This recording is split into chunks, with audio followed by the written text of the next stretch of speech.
ಕಣ್ಣೀರಿದು ಕಣ್ಣೀರಿದು ನೀರಿನ ಪ್ರತಿಬಿಂಬ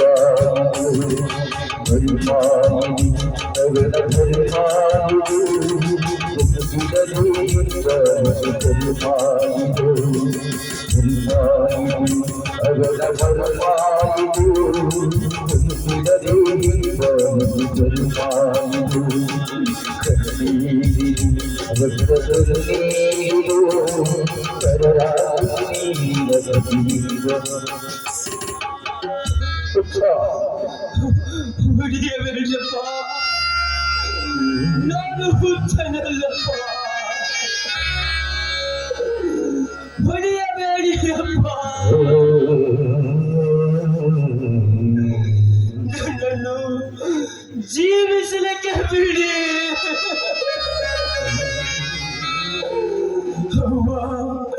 ಅಪ್ಪ, ಅಣ್ಣ,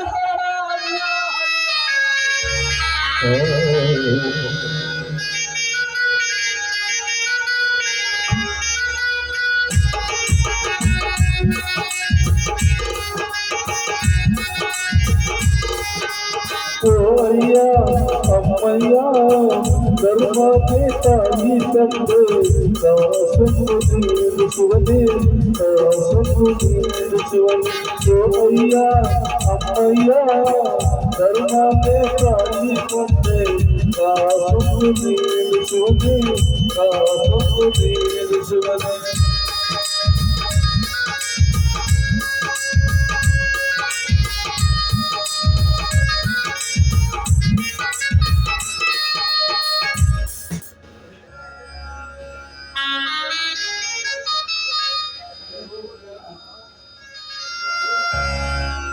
ಅಯ್ಯೋ ದಯಾನಂದ,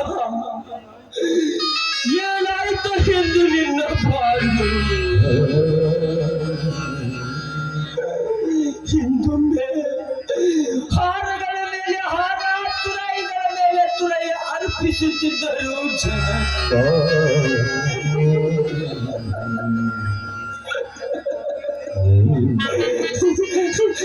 ಇಂದು ಅದೇ ಜನರಿಂದ ಹುಚ್ಚ ಕಳ್ಳನೆಂದು ಅಪವಾದ ಜಾತಿ.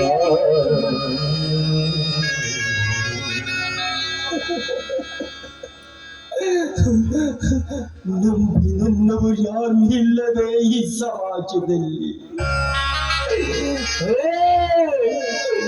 ಹಾಗಾದರೆ ನಾನು ಪರದೇಶಿ.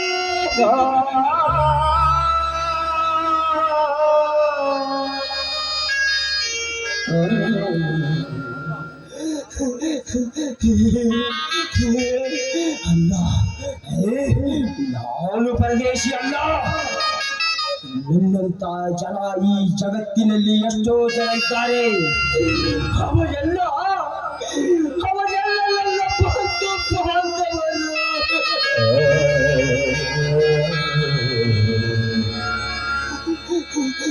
ಹಾಗಾದರೂ ನಾನು ಪರದೇಶಿ ಅಲ್ಲ.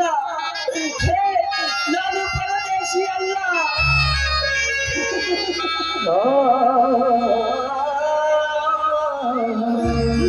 ನಾನು ಹುಚ್ಚ.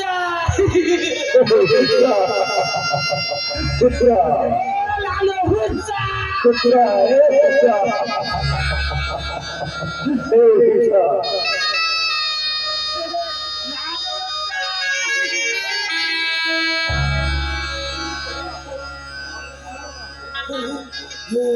ನಾನು ಹುಚ್ಚ. ಅಣ್ಣ, ನಾನು ಹುಚ್ಚನಲ್ಲ.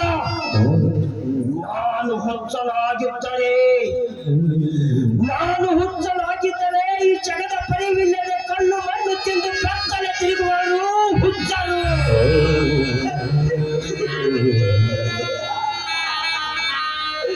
ಹಾಗಾದರೆ ನಾನು ಹುಚ್ಚನಲ್ಲ, ನಾನು ಕಳ್ಳ.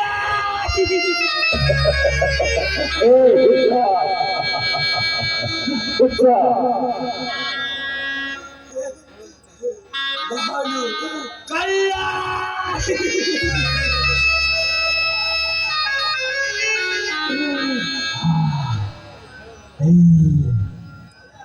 ನಾನು ಕಳ್ಳನಲ್ಲ.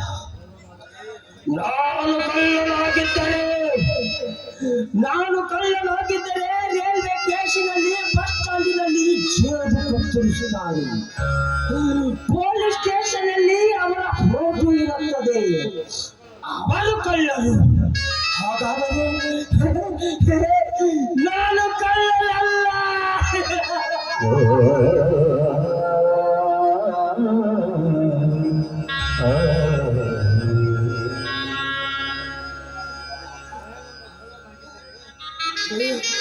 ನಾನು ಕಳ್ಳನಲ್ಲ, ನಾನು ಕಳ್ಳನಲ್ಲ.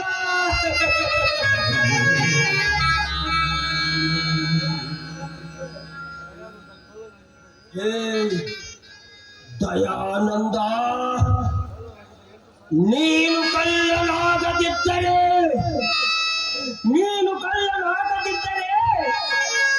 8,000 ಹಣ 8 ವರ್ಷದಿಂದ ಎಲ್ಲ ತೆರೆ ತುಂಬಿ ನಡೆಯುತ್ತಿರಲಿಲ್ಲ.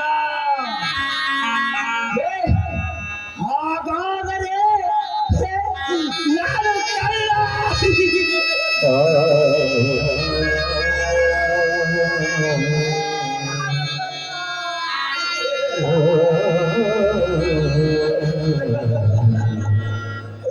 ನಾನು ಕಳ್ಳ.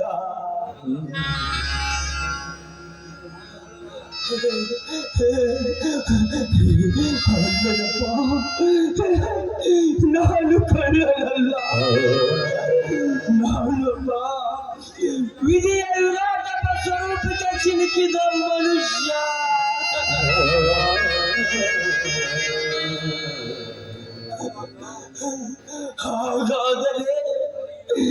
ಹಾಗಾದರೆ ನನಗ ಬಿದ್ದ ಮುಸ್ಲಿಯೇ ಅಂದ. ಈ ಕಣ್ಣೀರೇ ನೀರು, ಈ ನೆಲವೇ ಹಾಸಿಗೆ, ಆಕಾಶವೇ ಹೊದಿಕೆ.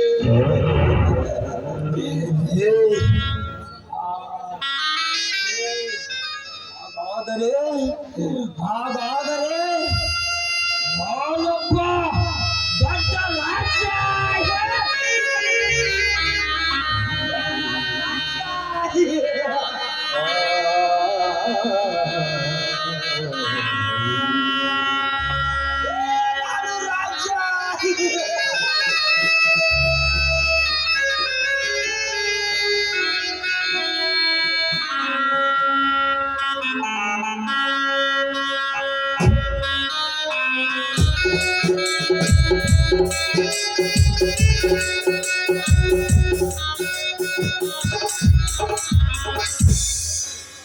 ಅಮ್ಮ, ಹೊಟ್ಟೆ ಹರಿತಾ ಇದೆ ಅಮ್ಮ. ನಡೆಯಲಿಕ್ಕೆ ಆಗುವುದಿಲ್ಲ. ಎಲ್ಲಿಗಮ್ಮ ಹೋಗೋದು? ರೇಖಾ, ನಾವು ಹೋಗಿ ಸೇರುವ ಜಾಗವೇನು ಬಹು ದೂರವಿದೆ ಅಮ್ಮ. ಅಯ್ಯೋ ಮಗು, ಮೈಯೆಲ್ಲ ತುಂಬ ಜ್ವರ. ಡಾಕ್ಟರ್ಗೆ ತೋರಿಸಬೇಕಂದ್ರೆ ನನ್ನ ಕೈಯಲ್ಲಿ ಬಿಳಿ ಕಾಸಿಲ್ಲ. ಅಯ್ಯೋ ದೇವರು, ನಮ್ಮ ಮಗುವಿಗೆ ಈ ಶಿಕ್ಷೆ ದೇವರು, ನನ್ನ ಕಂಡನ ನೀನೇ ಕಾಪಾಡಿಕೊಂಡೆ, ನೀನೇ ಕಾಪಾಡು. ನನಗೇನು ಆಗಿಲ್ಲಮ್ಮ, ಸುಮ್ಮನೆ ಕೇಳಿದೆ.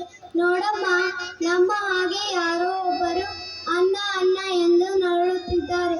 ನೋಡಮ್ಮ, ಆ ದೇವರು ನಮ್ಮ ಅಂತವರಿಗೆ ಈ ರೀತಿಯ ಕಷ್ಟಗಳನ್ನು ಏಕೆ ಕೊಡ್ತಾನಮ್ಮ?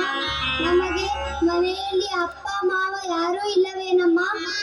ಇದ್ದಾರೆ ಕಂಡು, ಆದ್ರೆ ಅವರೆಲ್ಲರೀಗ ನನ್ನಿಂದ ದೂರವಾಗಿದ್ದಾರೆ. ದೂರವಾಗಲು ಅಂತ ಕೆಟ್ಟ ಕೆಲಸ ನೀನೇನು ಮಾಡಿದೀಯಮ್ಮ? ಬೇಕಾದರೆ ನಮ್ಮಪ್ಪ ಸಿಟ್ಟಾಗಲಿ, ಸತ್ತು ಹೋಗಲಿ, ನಿನ್ನ ಅಣ್ಣಂದಿರಾದರೂ ನಿನ್ನನ್ನು ಅಪ್ಪಿ ಮನೆಗೆ ಕರೆದುಕೊಂಡು ಹೋಗಲಿಲ್ಲಬೇಕಮ್ಮ?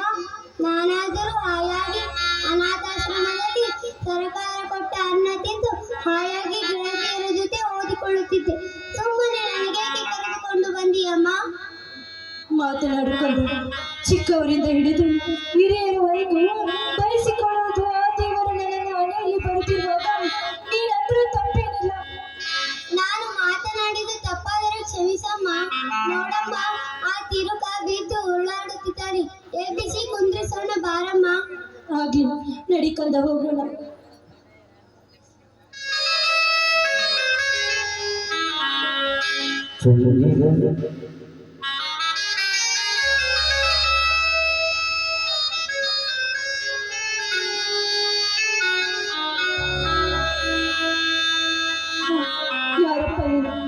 ಈ ದಾರಿಯಲ್ಲಿ ಹೇಗೆ ಬಿದ್ದಿರುವೆ? ಅಲ್ಲಪ್ಪ, ನಿನ್ಗೆ ಯಾರು ಸಂಬಂಧಿಕರು ಇಲ್ಲವೇ? ಯಾಕಪ್ಪ ಈ ರೀತಿ ಬಿದ್ದಿರುವೆ? ಅನ್ನ ಅನ್ನ ಅಂತ ಚೀರ್ತಾ ಇದ್ದೀಯಲ್ಲಪ್ಪ, ಯಾಕಪ್ಪ ನೀನು ನಮ್ಮ ಹಾಗೆ ಕಷ್ಟದಲ್ಲಿರುವೆಯ? ನೋಡಮ್ಮ, ಈ ಜಗತ್ತೇ ನನ್ನ ಮನೆ. ಈ ಸಮಾಜದ ಜನರೇ ನಮ್ಮಂತ ದಿಕ್ಕಿಲ್ಲದವರಿಗೆ ಬಂದು ಬಾಂಧವರು. ಆದರೆ ಕುಡಿಯುವ ಜಲವೂ ಒಂದೇ, ನಡೆಯುವ ಭೂಮಿಯೂ ಒಂದೇ, ಸುಡುವ ಅಗ್ನಿಯೂ ಒಂದೇ. ಈ ಮಾನವ ಹುಟ್ಟಿ ಬರುವ ಹೊಲಸ ದಾರಿಯೂ ಒಂದೇ. ನಿತ್ಯ ಇದರ ಮಧ್ಯೆ ಕುಲ ಜಾತಿ ಎನ್ನಲೇ ಕೂಡಲ ಸಂಗಮ ಎಂದು ಬಸವಣ್ಣನವರು ಹೇಳಿದ್ದಾರೆ.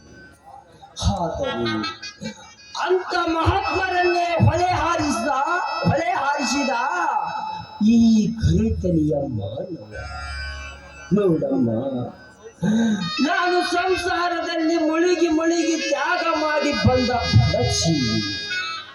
ಹಾಗಾದರೆ ನೀನ್ಯಾರು ತಾಯಿ? ಅಮ್ಮ, ಬೇಡಮ್ಮ. ಅಮ್ಮ, ನನಗೆ ಹೊಟ್ಟೆ ಹಸಿತಾ ಇದೆ. ಶ್ರೀಮಂತರ ಮಕ್ಕಳು ಬ್ರೆಡ್ ಬಿಸ್ಕಿಟ್ ತಿಂದು ಹೆಚ್ಚಾಗಿ ನಾಯಿಗೆ ಎಸೆಯುತ್ತಿದ್ದಾರೆ. ಅದನ್ನು ಕೊಡಿಸಮ್ಮ, ನಾನಾದ್ರೂ ತಿನ್ನುತ್ತೇನೆ. ರೇಖಾ, ಹಾಗೆಲ್ಲ ಮಾತನಾಡಬೇಡ. ಇವರು ನಮ್ಮ ಹಾಗೆ ಕಷ್ಟದಲ್ಲಿ ಕೈ ತೊಳೆದು ಹೊಟ್ಟೆ ಪಾಡಿಗಾಗಿ ನಮ್ಮ ಹಾಗೆ ಭಿಕ್ಷೆ ಬೇಡಲು ಬಂದಿದ್ದಾರೆ. ನೀನೇನು ಹೆದರಬೇಡಕ್ಕಂತ, ಇನ್ನು ಮುಂದೆ ಸಾಕಷ್ಟು ಕಷ್ಟಗಳು ಬರ್ಬೋದು. ಅಮ್ಮ, ಹಸಿವಾದಾಗ ಹಳಸಿದ ಅನ್ನ, ತಂಗುಳು ರೊಟ್ಟಿಯ ಚೂರನ್ನು, ಮಲ್ಲಮ್ಮನ ಮನೆ ದೇವನಾದ ಮಲ್ಲಿಕಾರ್ಜುನ ಪಂಚಾಮೃತವೆಂದು ಅದನ್ನೇ ತಿಂದು ಸಂತೃಪ್ತಿ ಪಡಲಿಲ್ಲವೇನಮ್ಮ? ಯಾವಾಗಲೂ ಉಣ್ಣುವ ಅನ್ನದ ಮೇಲೆ ಕೋಪಿಸಗೊಳ್ಳಬಾರದು. ಶ್ರೀಮಂತರ ಉಣ್ಣುವ ಅನ್ನ, ಉಡುವ ಬಟ್ಟೆ ಬೇಕೆಂದರೆ ಸಿಗುವುದಿಲ್ಲ. ಅದಕ್ಕಂತೆಯೇ ಮಹಾತ್ಮ ಗಾಂಧಿ ಸ್ವತಃ ಚಕ್ರದಿಂದ ನೂಲು ತೆಗೆದು ಮೊಳಕಾಲುವರೆಗೂ 3 ಮೊಳಗ ಗಾಡಿ ಪಂಚೆ ಉಟ್ಟು ಜೀವನ ಸಾಗಿಸಲಿಲ್ಲ ಏನಮ್ಮ? ಎಂತ ಮಾತು ಮಾತಾಡಿದೀಯಮ್ಮ, ಎಂತ ಮುತ್ತಿನಂತ ಮಾತು ಮಾತಾಡಿದೀಯಮ್ಮ. ಈ ಮಾತು ನಿನಗೆ ಯಾರು ಹೇಳಿದರು? ಸ್ಕೂಲಲ್ಲಿ ಗುರುಗಳು ಹೇಳಿದರು ಅಲ್ಲವೇನಮ್ಮ? ನನಗೇನು ಗೊತ್ತಮ್ಮ, ನಾನು ವಿದ್ಯೆಯನ್ನು ಕಲಿತಿಲ್ಲ. ಹೋಗಲಿ ಹೋಗಿ ಅಮ್ಮ, ನನ್ನದೊಂದು ಮಾತಿದೆ, ನಡೆಸಿ ಕೇಳುವೇನಮ್ಮ? ಹೇಳಪ್ಪ, ಒಳ್ಳೆಯದಾದ್ರೆ ಕೇಳುತ್ತೇನೆ. ನೋಡಮ್ಮ, ನೀನು ನನ್ನ ಹಿಂದೆ ಬಂದರೆ ನಿನ್ನನ್ನು ರಾಣಿ ಹಾಗೆ ನೋಡಿಕೊಳ್ಳುತ್ತೇನೆ. ಏನಂದಿಯೋ ಭಿಕ್ಷುಕ? ನಿನ್ನ ಹಿಂದೆ ಬಂದ್ರೆ ನನ್ನನ್ನು ರಾಣಿಯಾಗಿ ಸಾಕುತ್ತೀಯ? ನೀನೇನು ನನ್ನನ್ನು ಮಾಡಿಕೊಂಡೇನೆಂದು ತಿಳಿದುಕೊಂಡಿಲ್ಲ.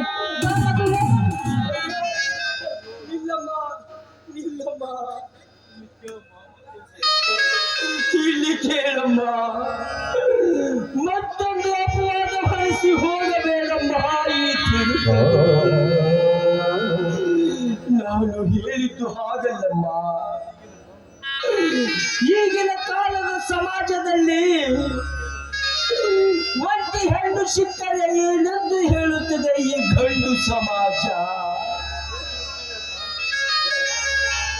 ನೀನು ಹೇಳ್ತಾ ಇದ್ದೀಯಪ್ಪ ನೀನು?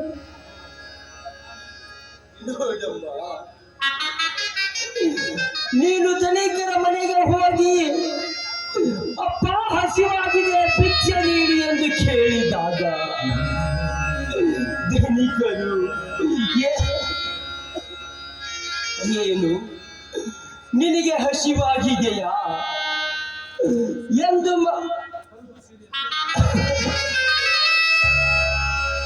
ಹಸಿವಾಗಿದೆ ಎಂದು ಹರಕು ಸೀರೆಯಲ್ಲಿ ಎದ್ದು ಕಾಡುವ ನಿನ್ನ ಅಂಗಾಂಗಗಳನ್ನು ನೋಡಿ ಕಾಮಿಷ್ಟನಾಗಿ ನಿನ್ನನ್ನು ಮನೆಯವರಿಗೆ ಕರೆದುಕೊಂಡು ಅನ್ನ ನೀಡಿದೆ ಬಾ ಎಂದು ಅವಳಿಗೆ ಮನೆಯವರಿಗೆ ಕರೆದುಕೊಂಡು ಹೋಗಿ ಅವಳ ಬಟ್ಟೆ ಬಿಚ್ಚಿ ಶೀಲ ಹರಳು ಮಾಡಿ ಹೊಟ್ಟೆ ಮುಂದೆ ಮಾಡಿ ಕಳಿಸುವುದ ಈ ಸಮಾಜ.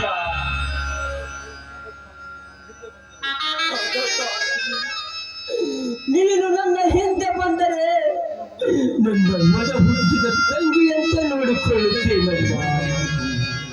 ಬೇಡಮ್ಮ, ಅನಾಥ ದೇವ ರಕ್ಷಸ ಎಂದು ಎಲ್ಲರಿಗೂ ದೇವರಿದ್ದಾನೆ. ಬಾ ಹೋಗೋಣ.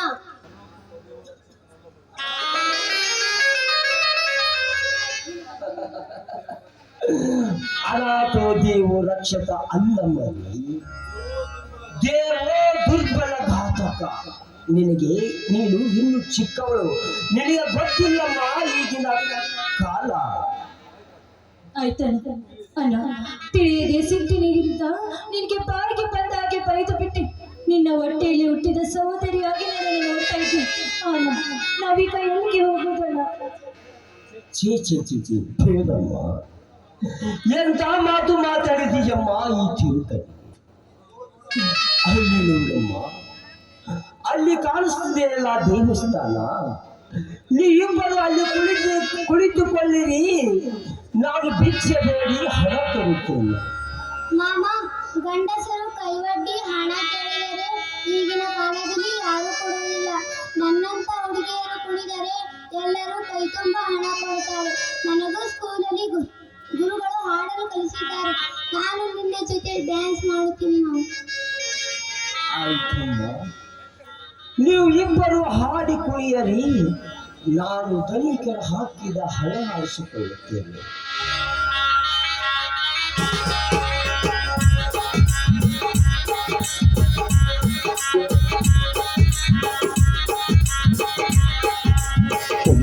ಇಲ್ಲದ ಆ ಬಾನಿನಲ್ಲಿ ಹುಡುಗುವ ಹೊಸಗುರುಡಿನಲ್ಲಿ, ಇಲ್ಲದ ಆ ಬಾನಿನಲ್ಲಿ ಹುಡುಗುವ ಹೊಸಗುರುಡಿನಲ್ಲಿ,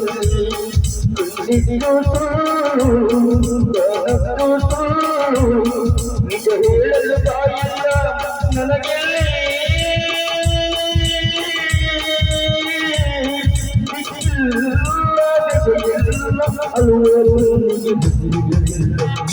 ನಿಜವಿಲ್ಲದ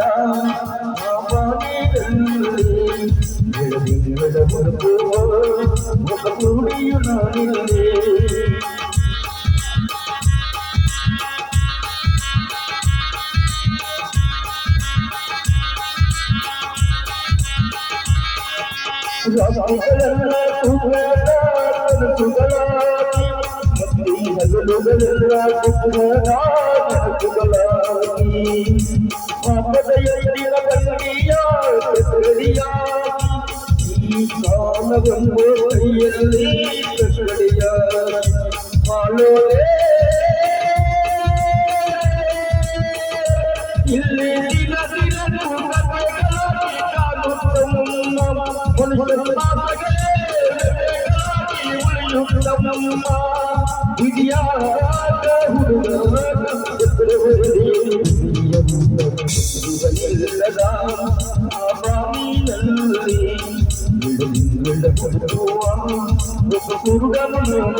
ಇಲ್ಲಿ ಸ್ವಾರ್ಥವೊಂದೇ ಇಲ್ಲ, ಇಲ್ಲಿ ಒಳ್ಳೆಯದು ಎಲ್ಲ ಕೆಟ್ಟರು ಹಾಗೆ ಪಡೆಯುವುದು ನಂಬಿಕೆಯೇ. ಇಲ್ಲಿ ಬಿಟ್ಟವರ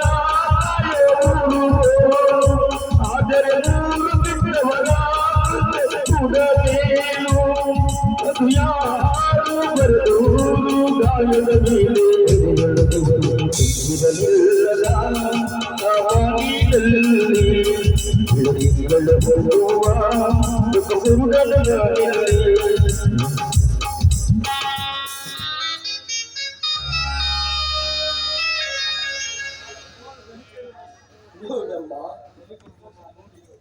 ಧನಿಕರು ನಮ್ಮ ಪರಿಸ್ಥಿತಿ ನೋಡಿ ಸಾಕಷ್ಟು ಹಣ ಸುರಿಸಿದರು.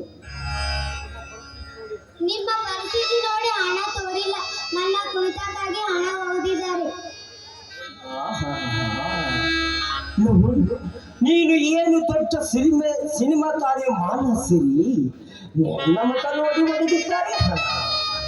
ಇಲ್ಲ, ನೀನು ಡಾಕ್ಟರ್ ರಾಜ್ಕುಮಾರ್. ನಿನ್ನ ಹಾಡಿಗೆ ಹಣ ಕೊಟ್ಟಿದ್ದಾರೆ. ನಿಮ್ಮಿಬ್ಬರ ನೋಡಿ ಹಣ ಕೊಟ್ಟಿಲ್ಲ, ಈ ಸಹೋದರಿಯ ಮುಖವನ್ನು ನೋಡಿ ಹಣ ಕೊಟ್ಟಿದ್ದಾರೆ. ಆಹಾ, ಸರಿಯಾಗಿ ಹೇಳಿದೀಯ ನೋಡಮ್ಮ. ಆಯ್ತಮ್ಮ, ನೀವು ಇಬ್ಬರು ಹೋಗಿ ಆ ದೇವಸ್ಥಾನದ ಹತ್ತಿರ ಕುಳಿತುಕೊಳ್ಳಿರಿ. ನಾನು ಪೇಟೆಗೆ ಹೋಗಿ ಮಗುವಿಗೆ ಬಿಸ್ಕಿಟ್ ತೆಗೆದುಕೊಂಡು ಬರುತ್ತೇನೆ. ಆಯ್ತು, ಬಾ ಮಗು ಹೋಗು.